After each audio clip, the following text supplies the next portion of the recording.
अच्छा शाह साहब, इस महीने को मनहूस इसलिए भी समझा जाता है कि इसमें बहुत सारे बुज़ुर्गों के उर्स आते हैं, तो वो लोग समझते हैं कि देखें इसमें बलाएं नाजिल होती हैं, तो बहुत सारे बुज़ुर्ग और अल्लाह के वली जो हैं इस दुनिया से चले गए या बीमार हो गए, तो इस हवाले से भी इसे मनहूस समझा जाता है। तो क्या कहते हैं आप? एहसान भी देखें, बात यह है कि ये कॉन्सेप्ट भी बड़ा गलत है।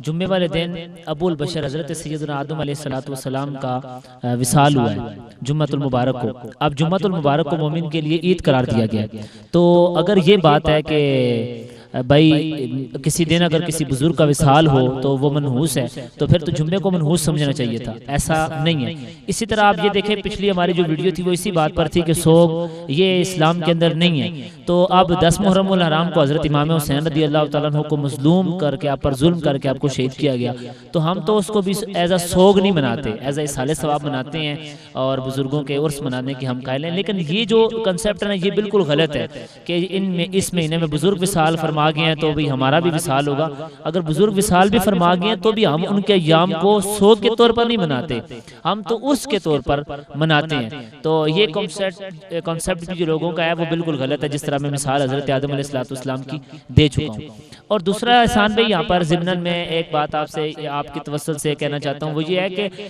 लोग जो है ना, बाद लोग मेरी और आपकी तरह बाद लोग इसकी भीड़ चढ़ जाते हैं। जब हम ये बयान करते हैं ना कि सफ़र मनहूस नहीं है, तो कभी कुछ हो जाता है वाकया, तो फिर लोग औरतें कहती हैं कि हाँ जी तुसी मौलवी कहने से होते, और देखे ना हो गया। इस पर मुझे आज भी याद है, एक बंदे का मेरे साथ मुलाकात हुई, वो एक स्कूल टीचर थे। उन्होंने कहा, मैंने एक जगह किताब में पढ़ा था, तो मैंने अपने ख़ानदान में ये बात कर दी।